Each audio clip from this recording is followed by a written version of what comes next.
வணக்கம் ஃப்ரெண்ட்ஸ். பாண்டியன் ஸ்டோரில் இன்னும் எபிசோடில் என்ன நடக்குதுன்னு ஒரு நட பார்த்துட்டு வரலாம் வாங்க. பாக்கியம் ஃபோன் பண்ணிட்டு இருக்காங்க ஒரு ரிலேட்டிவ்க்கு. என்னடா நாளைக்கு கல்யாணத்தை வச்சுக்கிட்டு இன்னைக்கு கூப்பிடுறாளேன்னு நினைக்காத. அவசரமா ஏற்பாடு பண்ணின கல்யாணம், அதான் கடைசி நிமிஷத்துல கூப்பிடுறேன் நானு. நீ கண்டிப்பா குடும்பத்தோட கல்யாணத்துக்கு வந்துடணும். சரி வச்சிடவா அப்படின்னு போனை வைக்க அப்படின்னு சோர்ந்து போய் வந்து மயில உட்காடுறாங்க. மயிலு அப்படின்னு அவங்க அம்மா கூப்பிட ஆன்னு நிமிடுறாங்க. கல்யாண வேலை வேற தலைக்கு மேலே கிடக்கு, இன்னைக்கும் வேலைக்கு போகணும்னு கிளம்பிட மாட்டியே அப்படின்னு அவங்க அம்மா கேட்க, இல்லம்மா நான் ஒரு 3 நாளைக்கு வேலைக்கு லீவு சொல்லிட்டேன்றாங்க மயிலு. சோஃபாலாம் புத்தம் புதுசா தெரியுது பாக்கியத்து வீட்டுல. தங்கச்சிக்கு கல்யாணம், அதை பத்தின சந்தோஷமே உன் முகத்துல இல்லையேம்மா அப்படின்னு தேவையில்லாம நோன்றாரு மாணிக்கம். நல்லா கேளு நீயாவது அப்படின்னு பாக்கியம் பார்க்குறாங்க. சுடருக்கும் குமாருக்கும் கல்யாணம் பண்ணி வைக்கிறதுல எனக்கு விருப்பமே இல்லைப்பா அப்படின்னு மயில சொல்ல, என்ன இவ இப்பவும் இப்படியே சொல்லிட்டு இருக்கான்னு பாக்கியம் பார்க்குறாங்க. தங்கச்சிக்கு நல்ல வாழ்க்கை அமைஞ்சிருக்கிறத பார்த்து சந்தோஷப்படாத அக்காவை நான் இப்பதான் பார்க்குறேன் அப்படிங்கிறாங்க பாக்கியம். மா குமாரோட அவ ஒரு நல்ல வாழ்க்கை வாழுவான்னு நீ நினைக்கிறியா அப்படின்னு மயில கேட்க, சரிம்மா தாயே உன் வழிக்கே நான் வர்றேன். இந்த கல்யாணத்தை பண்ணினா சுடரு நல்லா இருக்க மாட்டானே வச்சுக்குவோம் அப்படின்னு பாக்கியம் சொல்ல, படக்குன்னு நொந்து போய் பார்க்குறாரு மாணிக்கம். இந்த நிமிஷமே நான் இந்த கல்யாணத்தை நிறுத்திடுறேன். சுடருக்கு நல்ல மாப்பிள்ள, இதே மாதிரி பணக்கார மாப்பிள்ள உன்னால பார்க்க முடியுமா அப்படின்னு பாக்கியம் கேட்க, மயில அதிர்ச்சியோட பார்க்குறாங்க. அதான் என்ன மாணிக்கமும் தலையை ஆட்டுறாரு. மா அதுக்காக என்னம்மா இதெல்லாம் அப்படின்னு மயில சொல்ல, வர்ற மாப்பிள்ளை எல்லாமே முதல்ல உன்னை பற்றி தான் கேட்பான்.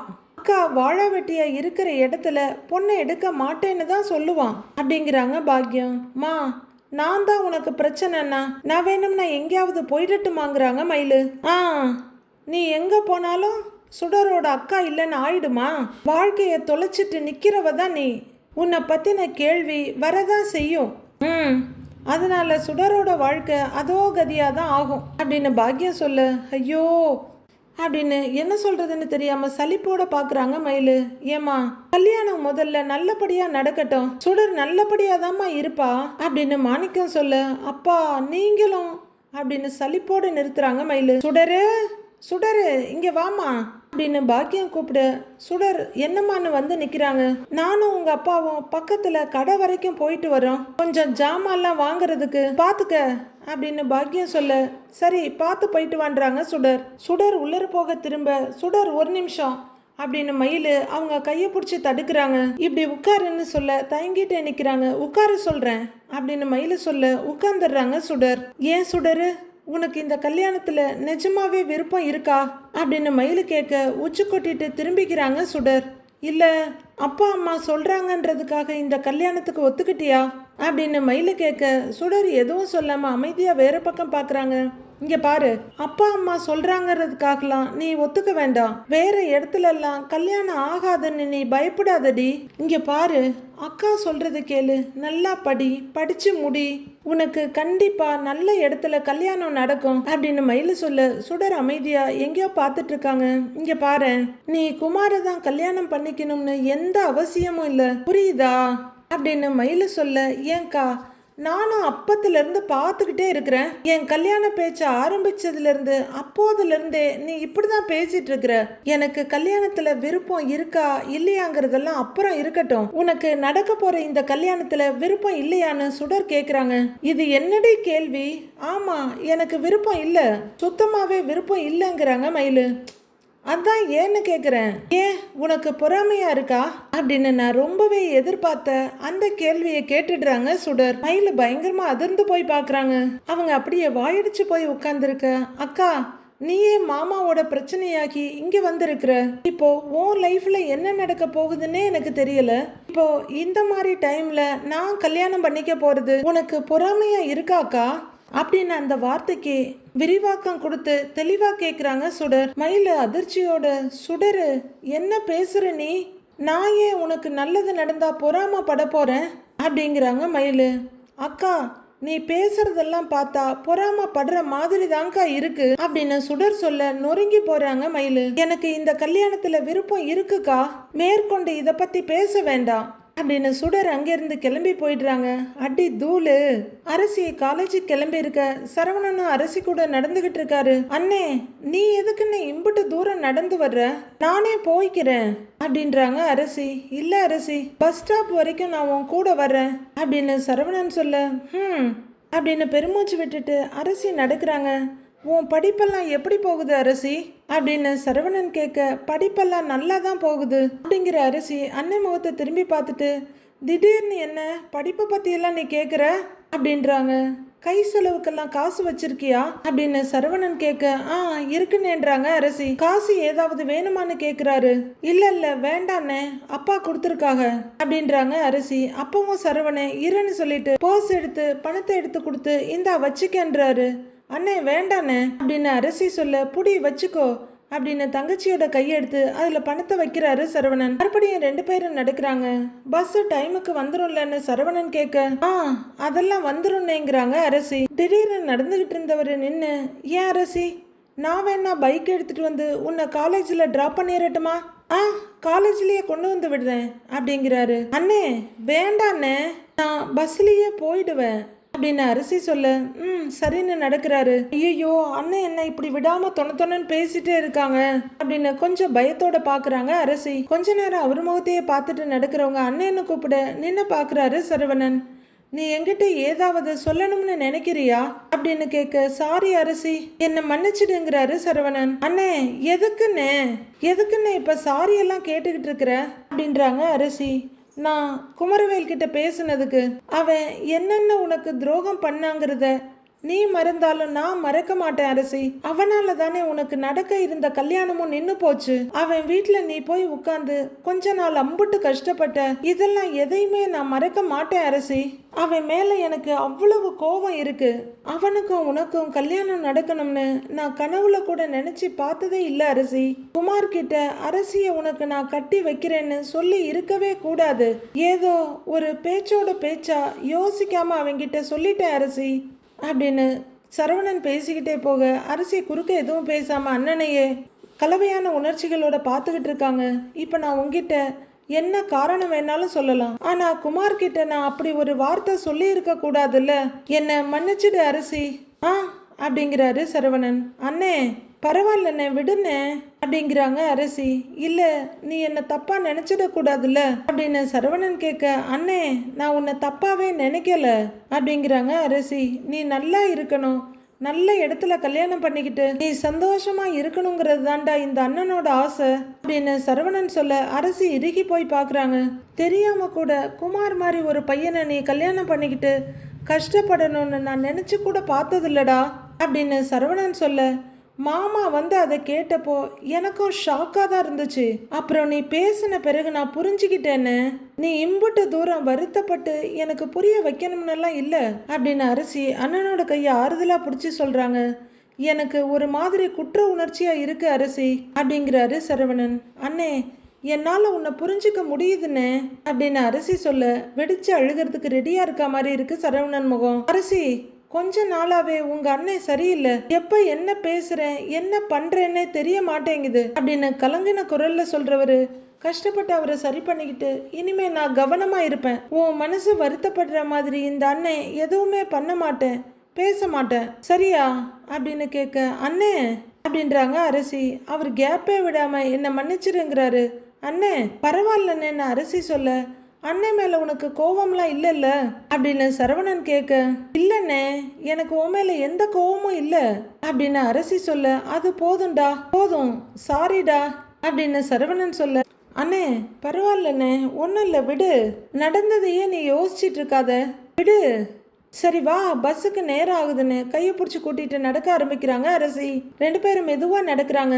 இங்க வீட்டுல பாண்டியன் அரசி கதிர் 3 பேரும் சாப்பிட்டுட்டு இருக்க கோமதி பரிமாறிட்டு இருக்காங்க. ஏய் உனக்கு சாம்பார் ஊத்தட்டுமாடா அப்படின்னு கதிர்கிட்ட கேட்க, இல்ல வேண்டாம் போதுமாங்கிறாரு அவரு. ஏன் கோமதி மளிகை சாமான்லாம் காலி ஆயிடுச்சுன்னு சொன்னியே, எது எது வேணும்னு லிஸ்ட் போட்டு வச்சிருக்கிறியா அப்படின்னு பாண்டியன் கேட்க, ஷோ மறந்தே போச்சுங்க அப்படின்னு கோமதி சொல்ல, நீ எதைத்தான் ஞாபகத்துல வச்சிருந்த அப்படிங்கிறாரு பாண்டியன். ஒன்று ரெண்டு விஷயம்னா ஞாபகத்தில் வச்சுக்கலாம், ஒரு வீட்டு விஷயம் எல்லாமே எப்படிங்க ஞாபகத்தில் வச்சுக்கிறது அப்படின்னு கோமதி சொல்ல பாண்டியன் கோமதியவே பார்க்குறாரு. வேற எதையோ கூட சொல்லணும்னு நினச்சேன், மறந்து போச்சு அப்படின்னு கோமதி தலையை சொரிஞ்சிட்டு நிற்க, கல்யாணத்துக்கு போகிறத பற்றியான்னு பாண்டியன் கேட்குறாரு. உடனே ராஜி அப்படியே படக்குன்னு நிமிந்து பார்க்க கதிரும் பார்க்குறாரு. ஆமாங்க, அது எப்படிங்க கரெக்டாக சொன்னீங்க அப்படின்னு கோமதி கேட்க தோணுச்சின்னு சொல்லிட்டு சாப்பிட்றாரு அவரு. என்ன பண்ணுறதுன்னு தெரியல, கல்யாணத்துக்கு போகணும்ல அப்படின்னு கோமதி கேட்க, பின்ன என்ன கோமதி, வீடு தேடி வந்து பத்திரிக்கை கொடுத்துருக்காங்க, நாமளும் வர்றோம்னு சொல்லிட்டோம்ல, நீங்க எல்லாரும் போயிட்டு வந்துருங்கன்றாரு பாண்டியன். ராஜியும் கதிரும் அடுத்த வாயை கூட எடுத்து வைக்காம அவங்க பேச்சையே கவனிச்சிட்டு இருக்காங்க. போயிட்டு வாங்கன்னு சொன்னா நீங்க வரலையான்னு கோமதி கேட்குறாங்க. இல்லை இல்லை, நான் வரலங்கிறாரு அவரு. ஒன்று பண்ணுங்க, நீ ராஜி கதிர் 3 பேரும் போயிட்டு வந்துருங்க அப்படின்னு பாண்டியன் சொல்ல கதிர் திடுக்குன்னு நிமிந்து பார்க்குறாரு. மாமா நீங்களும் வரலாமேங்கிறாங்க ராஜி. அட ஏன்பா ராஜி நீ வேற, அந்த குமரவேலு வேற எங்கேயாவது பொண்ணு பார்த்து கல்யாணம் பண்ணியிருந்தா கூட அவன் மேலே இருக்க கோவத்தை விட்டுட்டு கல்யாணத்துக்கு வந்திருக்கலாம். அவன் மயில வீட்டில எல்லாம் கல்யாணம் பண்ண போறான், நான் அங்கே வர்றதெல்லாம் சரியா வராதுப்பா அப்படின்னு பாண்டியன் சொல்ல, அப்பா நானுமே போலாமா வேணாமான்னு தான் யோசிச்சுட்டு இருக்கேன்றாரு கதிர். ராஜி திடுக்குன்னு இப்ப கதிரை பாக்குறாங்க. பாண்டியனை அதிர்ச்சியோட பாக்குறாரு. கோமதியை தகச்சு போய் பாக்குறாங்க. இவன் ஏன் இப்படி சொல்றான், பொஸ்குன்னு வீட்டுக்கு போவான், இப்ப கல்யாணத்துக்கு போக மாட்டேன்னு சொல்றான்னு ஏன் அப்படின்னு ராஜி மெதுவா கேட்க, கண்டிப்பா நாம போறதுல சரவணன் அண்ணனுக்கு விருப்பமே இருக்காது, மனசு உடைஞ்சு ரொம்ப வருத்தப்படும், பேசாம நம்ம வீட்டுல இருந்து யாருமே போகாம இருந்துட்டா என்ன அப்படின்னு கதிர் கேட்குறாரு. டேய் அது எப்படிடா முடியும், அன்னிங்க எல்லாம் வீட்டுக்கு வந்து பத்திரிக்கையை கொடுத்துட்டாங்க, போகாம இருக்கிறதும் முறையில்ல, வீம்புக்கு பண்ற மாதிரி இருக்குன்றாங்க கோமதி. மாப்பிள்ளையோட தங்கச்சின்னா நான் செய்ய வேண்டிய முறையெல்லாம் இருக்குன்னு சொன்னாங்கல்ல அப்படின்னு ராஜ்யம் தயங்கிக்கிட்டே கேட்க, சரி அப்ப நீ மட்டும் போயிட்டு வந்துடுறியான்னு கதிர் கேட்குறாரு. ராஜி என்ன சொல்றதுன்னு திகச்சு போய் பார்த்துக்கிட்டு இருக்க, நீ போனா அண்ணன் தப்பா நினைக்காது, ஆனா நான் வந்தா கண்டிப்பா அண்ணன் தப்பா நினைக்கும் அப்படிங்கிறாரு கதிர். நான் மட்டும் போனா எப்படி நல்லா இருக்கும் அப்படின்னு ராஜி கேட்க, டேய் எப்படிடா அவளை தனியா அனுப்புறதுன்றாங்க கோமதி. இதோ பாரு உங்க அப்பா சொன்ன மாதிரி 3 பேரும் போயிட்டு வந்துருவோன்னு கோமதி சொல்றாங்க. எனக்கு எங்க போறதுலயும் பிரச்சனை இல்லம்மா, குமார் எனக்கு பிடிக்காததான், ஆனா இது குமார் மட்டும் சம்பந்தப்பட்ட விஷயம் இல்ல, நம்ம குடும்பமே சம்பந்தப்பட்ட விஷயம், அதனால நான் வர தயாரா தான் இருக்கேன், ஆனா நான் அண்ணனை பத்தி மட்டும்தான் யோசிக்கிறேன் அப்படின்னு கதிர் சொல்ல எல்லாருமே அந்த நினைப்புல அப்படியே ஊறி கதிரையே பார்த்துட்டு இருக்காங்க. குமார் அந்த சுடரை கல்யாணம் பண்ற விஷயம் அண்ணனுக்கு சுத்தமா பிடிக்கல, ரொம்ப கோவப்பட்டுச்சு, பத்திரிக்கை வைக்க வந்தப்பவே யாரும் போகக்கூடாதுன்னு ஸ்ட்ராங்கா சொல்லிடுச்சு. இதுக்கு பிறகும் நம்ம கல்யாணத்துக்கு போனா அம்புட்டு தான், அண்ணன் கோவப்பட்டு கத்தினா கூட பரவாயில்ல, ஆனா மனசு உடைஞ்சி ரொம்ப வருத்தப்படும், அண்ணன் வருத்தப்படுற மாதிரி ஒரு விஷயத்த செய்யணும்னா அதை நான் யோசிச்சு தான் செய்வேன், நான் வேணும்னா அண்ணங்கிட்ட பேசி பார்க்குறேன் அப்படின்னு கதிர் சொல்ல, டேய் சரவணங்கிட்ட பேசி அவனுக்கு புரிய வைடா அப்படின்னு பாண்டியன் சொல்ல கதிர் சரின்னு தலையாட்டுறாரு. இங்க பாருடா கதிர், யாருமே கல்யாணத்துக்கு போகாம இருக்க முடியாது, அதுக்காக குடும்பத்துல இருக்க எல்லாருமும் போகவும் முடியாது, இது கோமதியோட அண்ணன் வீட்டு விசேஷம் மட்டும் கிடையாது, ஓ மாமனார் வீட்டு விசேஷமும் கூட அப்படின்னு பாண்டியன் சொல்ல இப்பதான் அந்த ஆங்கிள் யோசிச்சு நிமிந்து பாக்குறாரு கதிர். ராஜி கொஞ்சம் கவலையோட பார்த்துக்கிட்டு இருக்க, எல்லாத்தையும் யோசிச்சு தான் சொல்கிறேன். எலே கதிர், நீங்கள் 3 பேர் மட்டும் கல்யாணத்துக்கு போகிறது தான் சரியாக இருக்கும், நீங்கள் 3 பேரும் போயிட்டு வந்துடுங்க அப்படின்னு பாண்டியன் சாப்பிட்றத கண்டினியூ பண்ண ராஜி கதிர் என்ன சொல்ல போறாரோன்னு ஆர்வமாக அவர் முகத்தையே பார்த்துக்கிட்டு இருக்காங்க. கோமதியும் யோசனையாக கதிர் முகத்தையே பார்த்துக்கிட்டு இருக்க அவர் மெதுவாக சரின்னு தலையாட்டி வைக்கிறாரு. சரவணன் மட்டும் கடையில் இருக்காரு. அப்போது கஸ்டமர் ஒருத்தர் இந்த லிஸ்ட்ல இருக்க எல்லா பொருளும் இருக்குல்லன்னு கேட்குறாரு. இருக்குன்னு டெலிவரி பண்ணிடுறேன் அப்படின்னு சரவணன் சொல்ல, ஒரு அரை மணி நேரத்தில் பண்ணிட முடியுமான்னு கேட்குறாரு அவரு. பண்ணிடுறேன்னு அப்படின்னு சரவணன் சொல்ல, சரிப்பா பண்ணிடுங்க அப்படின்னு அவர் கிளம்புறாரு. அவர் வேலை உண்டு குடும்பம் உண்டுன்னு எவ்வளவு கம்பீரமா அருமையா இருந்த சரவணன் இப்ப ரொம்பவே கஷ்டப்படுறாரு. ரொம்ப சிரமப்பட்டு தன்னை கண்ட்ரோல் பண்ணிட்டு வேலையை பார்க்குறாரு. கஸ்டமர் போனதும் அப்படியே அந்த லிஸ்ட்டை பார்க்குற சரவணன் அப்படியே சோர்வா வந்து சேர்ல உட்காந்துடுறாரு. அப்போ அண்ணே அப்படின்னு கூப்பிட்டுக்கிட்டு கதிர் அங்க வர்றாரு. முகத்தையும் கண்ணையும் தேய்ச்சிக்கிட்டு வாடா வந்து உட்காருன்னு சொல்ல என்னன்னு கேட்டுக்கிட்டே கதிர் அங்க ஒரு மூட்டை மேல உட்காந்துக்கிறாரு. என்னன்னே ரெஸ்டா அப்படின்னு கதிர் கேட்க இல்லடாங்கிறவரு சரி நீ ஜூஸ் ஏதாவது குடிக்கிறியா இரு எடுத்துட்டு வரேன்னு எழுந்திருக்க போறாரு. இல்லைண்ணே அதெல்லாம் எதுவும் வேண்டாம் அப்படின்னு கதிர் சொல்ல கதிர் ஒரு பார்வை பார்த்துட்டு சரி வீட்டில் இருந்து வரியா டிராவல்ஸ்ல இருந்து வரியா அப்படின்னு சரவணன் கேட்குறாரு. நான் வீட்டில் இருந்து தானே வர்றேன் அப்படின்றாரு கதிர். அப்பா இருக்காரான்னு சரவணன் கேட்க இருக்காரு வீட்டில் தான் இருக்காருன்றாரு கதிர். அப்படின்னு ஏதோ யோசிச்சுட்டு சொல்ல வந்துட்டு முடியாமல் நிறுத்திட்டு இருக்காரு சரவணன். அதே மாதிரியே கதிரும் அண்ணன்கிட்ட சொல்லலாமா கேட்கலாமா வேணாமான்னு யோசிச்சுட்டு அண்ணனை பார்த்துட்டு திரும்பிக்கிறாரு. டேய் என்னடான்னு கேட்குறாரு சரவணன். அண்ணே நம்ம பக்கத்துல ஏதாவது ஒரு கடையில டீ குடிச்சிட்டு வரலாமான்னு கதிர் கேட்கிறாரு. வேணாண்டா இப்பதான் குடிச்சேன்றாரு சரவணன். கதிர் மறுபடியும் தயங்கிட்டே சரவணனை பார்த்து அண்ணே உங்ககிட்ட கொஞ்சம் பேசணுங்கிறாரு. என்ன பேசணும்னு சரவணன் கேட்க ஒன்றும் இல்லை நான் பேச போற விஷயத்த கேட்டு நீ கோவம் மட்டும் படக்கூடாது அப்படின்னு கதிர் சொல்ல முதல்ல நீ விஷயத்த சொல்லிடாங்கிறாரு சரவணன். குமாரோட கல்யாண பத்திரிக்கை கொடுத்துட்டு போனாங்கல்ல அப்படின்னு கதிர் சொல்ல அடுத்த செகண்டே அவருக்குள்ள இருக்க பயம் பதட்டம் நடுக்கம் கோவம் எல்லாம் கொப்பளிக்க ஆரம்பிக்குது. கஷ்டப்பட்டு கண்ட்ரோல் பண்ணிட்டு சரவணன் உட்கார்ந்துருக்க இன்னைக்கு கல்யாணத்துக்கு யார் யாரெல்லாம் போறீங்கன்னு வீட்டுல பேச்சு வந்துச்சு அப்படின்னு கதிர் சொல்ல படார்னு எழுந்திருக்கிற சரவணன் டேய் அவங்க பத்திரிக்கை கொண்டு வந்து கொடுக்கும் போதே கல்யாணத்துக்கு யாரும் போகக்கூடாதுன்னு நான் சொன்னேன்ல அதுக்கப்புறம் கல்யாணத்துக்கு யாரெல்லாம் போகலான்னு நீங்க பேசிக்கிட்டு இருக்கிறீங்களா அப்படின்னு பீஸ்ட் மாதிரி கத்துறாரு சரவணன். அண்ணே கோவப்படாம கேளுன்னு அப்படின்னு கதிர் சொல்ல ஏண்டா குமாருக்கும் மயிலோட தங்கச்சிக்கும் கல்யாணம் நடக்கக்கூடாது அதை தடுக்கணும்னு நான் பேசிக்கிட்டு இருக்கிறேன் அதை தடுக்க துப்பு இல்லை அப்படின்னு சரவணன் கத்த கதிர் கொஞ்சம் அதிர்ச்சியோட பார்க்குறாரு. அண்ணன் இந்த மாதிரி வேர்டெல்லாம் ஒரு நாள் யூஸ் பண்ண மாட்டாரே அப்படின்னு அவரு கண்ணை கூட இமைக்காம அதிர்ச்சியோட பார்த்துட்டு இருக்க இப்போ கொஞ்சம் கூட வெக்கமே இல்லாம கல்யாணத்துக்கு போய் சாப்பிட்டுட்டு வரேன்னு சொல்றீங்க அப்படின்னு கத்துன்னு கத்துறாரு.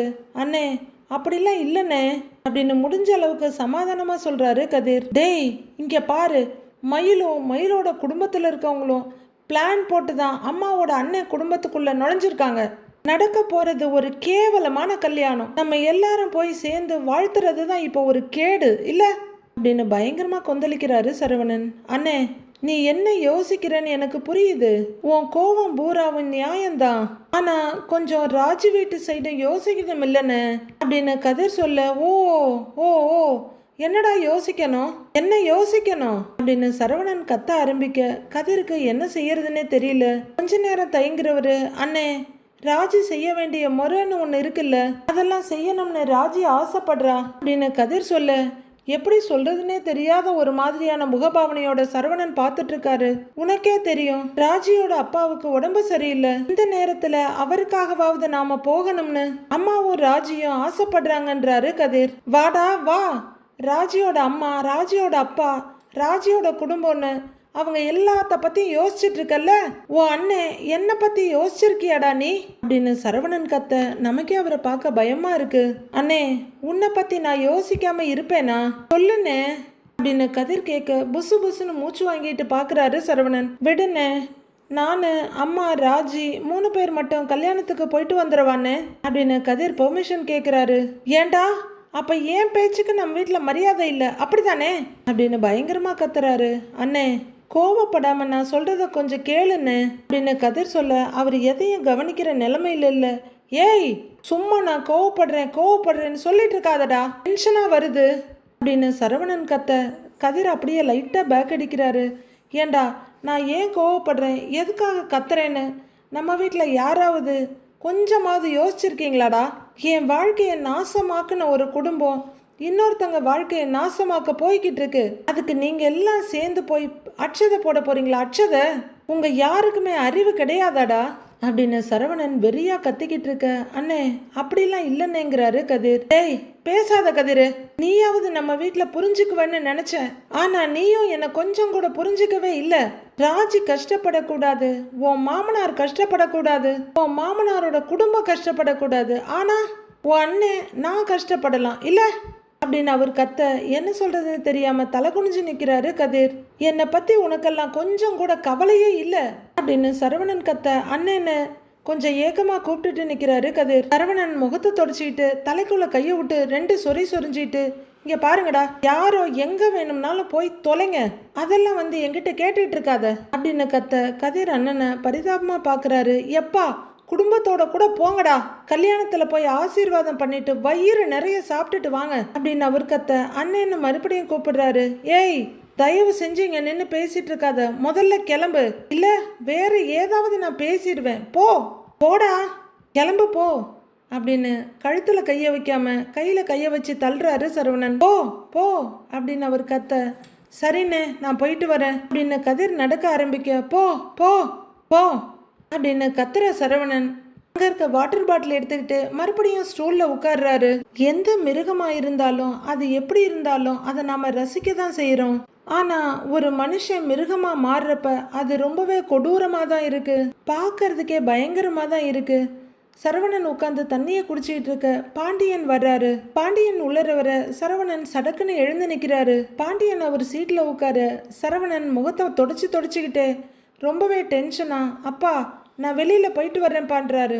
எங்கடா போற அப்படின்னு பாண்டியன் கேட்க, போயிட்டு வந்துடுறேன் அப்படிங்கிற சரவணன் அவரோட பதில கூட எதிர்பார்க்காம வேகமா கடையை விட்டு வெளியே வந்து செருப்பை போடுறாரு. அவர் பாட்டுக்கு ரோட்ல கால் போன போக்குல நடந்துட்டு இருக்க, ஏன் இப்படி பண்றான் அப்படின்னு பாண்டியன் பார்த்துக்கிட்டே இருக்காரு. அவர் அப்படியே ரோட்ல நடந்து ஒரு கோவில் முன்னாடி போய்கிட்டு இருக்க அந்த வழியா வர்ற பழனி, டேய் மாப்பிள்ள எங்கடா போயிட்டு இருக்கன்னு வண்டியை நிறுத்திட்டு கேட்கிறாரு. சரவணன் எதுவும் சொல்லாம பக்கத்துல வர, என்னடா உங்க அப்பா கடைக்கு லீவு விட்டுட்டாரா என்ன அப்படின்னு கேட்டுக்கிட்டே இறங்க, அதெல்லாம் எதுவும் இல்லை மாமா அப்படின்னு சொல்லிக்கிட்டே நிற்கிறாரு. அப்புறம் என்னப்பா இந்நேரத்துல கடையில இல்லாம வெளியே சுத்திக்கிட்டு இருக்கிற அப்படின்னு பழனி கேட்க, உன்னை பார்க்கலான்னு தான் உன் கடைக்கு வந்துகிட்டு இருக்கேன் மாமா, கும்பிட போன சாமி குறுக்க வந்த மாதிரி நீயே வந்துட்ட அப்படின்னு சரவணன் சொல்ல, சந்தோஷ சிரிப்போட, என்னப்பா நீ என்ன போய் சாமி அது இதுன்னு பெரிய வார்த்தையெல்லாம் பேசுற அப்படின்னு சிரிக்கிற பழனி, நீ கடைக்கே வந்திருந்தாலும் நான் அங்க இருந்திருக்க மாட்டேன்றாரு.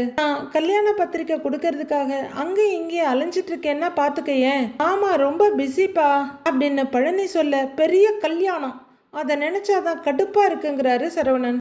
உடனே சமாளிச்சுக்கிற பழனி, சரி என்ன விஷயமா என்ன பார்க்க வந்த சொல்லுங்கிறாரு பழனி. மாமா உங்ககிட்ட கொஞ்சம் பேசணுங்கிறாரு சரவணன். என்னப்பா பேசணும்னு பழனி கேட்க, அதை எப்படி ஆரம்பிக்கிறதுன்னு எனக்கு தெரியல மாமா அப்படிங்கிறாரு சரவணன். ஏன்பா எதுவா இருந்தாலும் இந்த மாமங்கிட்ட சொல்லுப்பா, ஆனா சொல்றத சீக்கிரமா சொல்லு, எனக்கு 1008 வேலை கிடக்குன்றாரு பழனி. என்னப்பா அப்படின்னு பழனி கேட்க, மாமா அது வந்து அப்படின்னு சரவணன் ஏதோ சொல்ல வாயெடுக்கிறாரு. கரெக்டா பழனியோட மொபைல் ரிங் ஆக, இருப்பா ஒரு நிமிஷம் அப்படின்னு ஃபோன் எடுத்துக்கிட்டே, இப்போ பார்த்து யாரோ ஃபோன் பண்ணுறாங்கன்னு ஃபோனை வெளியே எடுக்கிறாரு. சின்ன அண்ணன் தான் ஃபோன் பண்ணுது, ஒரு நிமிஷம் இரு அப்படிங்கிற பழனி கால் அட்டன் பண்ணி காதில் வச்சு சொல்லுனேங்கிறாரு. ஆமாம் மண்டபத்துக்கா, இப்போ எதுக்குன்னு? இல்லைண்ணே இன்னும் கொஞ்சம் லேட்டாக போகிறேன்னு. அப்படியா, சரிண்ணே நான் போகிறேண்ணே, உடனே போகிறேண்ணே, நான் வச்சிட்றேன் அப்படின்னு சரவணன் முகத்தை பார்த்துக்கிட்டே பேசுறாரு. சரவணன் முகம் அப்படியே இருண்டு போயிருக்கு. மண்டபத்துக்கு அலங்காரம் பண்றவங்க எல்லாம் வந்திருக்காங்களாம். உடனே என்ன கிளம்பி மண்டபத்துக்கு போக சொல்றாங்க. ஆமா சரவணா, நீ ஏதோ சொல்ல வந்தியே சொல்லுங்கிறாரு பழனி. ஆமா அப்படின்னு அவரு மறுபடியும் தயங்கிட்டே ஆரம்பிக்க, உடனே பழனியோட மொபைல் ரிங் ஆகுது. ஏன்பா இருப்பா, அடுத்து அண்ணி அப்படின்னு மொபைல பார்த்துட்டு சொல்றவரு, சொல்லுங்க நீன்னு கேக்குறாரு. இங்க சரவணனுக்கு தலை வெடிக்குது. அப்படியே தலையில இருக்க முடிய இறுக்கி பிடிச்சிட்டு அப்படியே தடவிட்டு நிக்கிறாரு. ஆமா அண்ணே சொல்லுச்சு இதோ. ஆமா நீ கிளம்பிட்டேன், அங்கதான் கிளம்பி போய்கிட்டு இருக்கிறேன். சரி வச்சிடுறேன் அப்படின்னு காலை கட் பண்ற பழனி, வேலை வாங்கிட்டே இருக்காங்களே அப்படின்னு சொல்லிக்கிட்டே மொபைலை வச்சுட்டு, ஏன்பா இப்ப நான் உடனே கிளம்பி மண்டபத்துக்கு போகலன்னா கொலை குத்தம் ஆயிடும்பா. சரி நான் போயிட்டு வந்துடுறேன் சரவணா, வேலை முடிச்ச உடனே நான் உனக்கு ஃபோன் பண்றேன், வரேன் அப்படின்னு வண்டியில் அவர் ஏறி உட்காந்து ஸ்டார்ட் பண்ண சரவணன் அப்படியே ஏக்கத்தோட மாமான்னு கூப்பிடுறாரு. வரேன் மாப்பிள்ள, மறக்காம கூப்பிடுறேன், நாம பேசுவோம் அப்படின்னு சொல்லிக்கிட்டே பழனி போயிடுறாரு அங்கேருந்து. சரவணன் போயிட்டு இருக்க பழனியை ஏக்கத்தோட பார்த்துட்டு சரி செந்திலுக்கு ஃபோன் பண்ணுவோன்னு யோசிக்கிறாரு. செந்திலுக்கு கால் பண்ண அவர் உடனே அட்டன் பண்றாரு. டேய் செந்தில் எங்கடா இருக்க? அப்படின்னு கேட்க அவர் ஏதோ சொல்றாரு. எனக்கு ஒரு உதவி பண்றியா? உடனே நான் சொல்ற இடத்துக்கு வர்றியா? இல்ல நான் நீ வேலை பார்க்குற இடத்துக்கே நான் வர்றேன் அப்படின்னு அவசரமும் பரிதாபமா கேட்குறாரு சரவணன். ஆப்போசிட்ல இருந்து நானே வரேன்னு செந்தில் சொல்லியிருப்பார் போல இருக்கு. ஓ, நீயே வர்றியா? சரி, நான் இந்த கோவில் கிட்ட தான் நிக்கிறேன். ஆமா, வா அப்படின்னு போனை வச்சுட்டு வெறிச்சு நின்றுட்டு இருக்காரு சரவணன். அவரு செந்திலை எதுக்கு கூப்பிட்டாரு? பழனிக்கிட்ட என்ன சொல்ல நினைச்சாரு? அடுத்து என்ன நடக்க போகுதுன்னு வர்ற எபிசோட்ல பார்க்கலாம் ஃப்ரெண்ட்ஸ்.